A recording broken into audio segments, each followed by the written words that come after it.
কর্তৃক আয়োজিত কেন্দ্রীয় কর্মসূচির অংশ হিসেবে আজকের এই সমাবেশের সম্মানিত সভাপতি, উপস্থিত আছেন আজকের এই সমাবেশের সম্মানিত প্রধান অতিথি, ইসলামী আন্দোলন বাংলাদেশের সম্মানিত নায়েবে আমির হযরত মাওলানা আব্দুল ওয়াহাব সাহেব দামাত বরকাতুল আলিয়া, উপস্থিত মহানগর জেলা শাখা নেতৃবৃন্দ, সহযোগী সংগঠনের নেতৃবৃন্দ, প্রিয় কুমারবাসী, আমরা ইতিমধ্যে অবগত হয়েছি আজকে আমরা এখানে কেন উপস্থিত হয়েছি।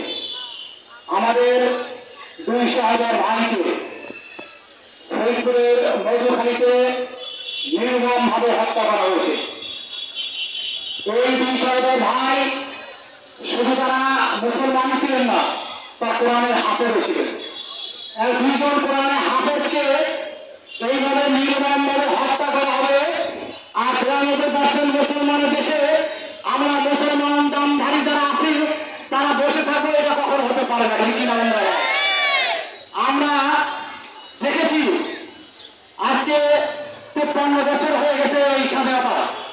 আজকে আমরা কি এই স্বাধীনতায় আজকে যেখানে 92% মুসলমান বসবাস করে, যেখানে মুসলমান শাসিত একটি দেশ, সেখানে আমার 2 জন সহোদর ভাইকে হত্যা করা হবে, আর আমরা ঘরে চুপ করে বসে থাকবো, আর বিষয় বুঝু ঘরে বসে থাকবে, এটা আমরা কখনো মেনে নিতে পারি না। ঠিক কিনা? আজকে দেখেছি আমাদের প্রশাসন ভাইরা তারা ঘোষণা করেছেন পুরস্কার ঘোষণা। এটা আসলে একটা হাস্যকর ব্যাপার। ঠিক কিনা? প্রশাসন পারে না এমন কোন জিনিস আছে নাকি? আছে মানে একটা প্রশাসন যদি ওইখানে একটা মধুখালীতে একটা ইউনিয়নে সে যদি ঘোষণা দেয় পুরস্কারের ঘোষণা, এই প্রশাসন থাকা আর না থাকাই সমান কথা। আমরা তো এইভাবে এরকম প্রশাসন চাই না।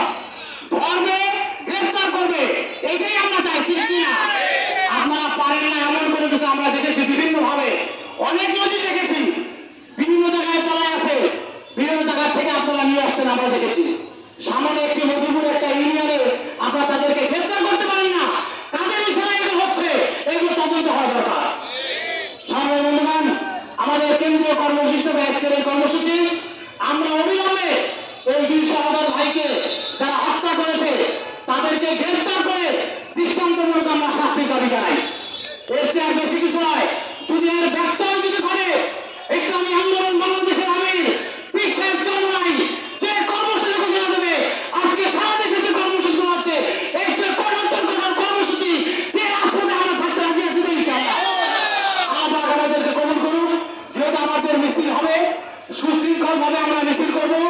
প্রশাসন যেভাবে আমাদেরকে সহযোগিতা করছে, নির্দেশনা করছে, আমরা ইনশাআল্লাহ সেভাবে আমরা এখান থেকে যেভাবে নির্দেশনা দেবে আমরা সেই নির্দেশনা মতো ইনশাআল্লাহ আমরা এখান থেকে মিছিল সহকারে যাবো।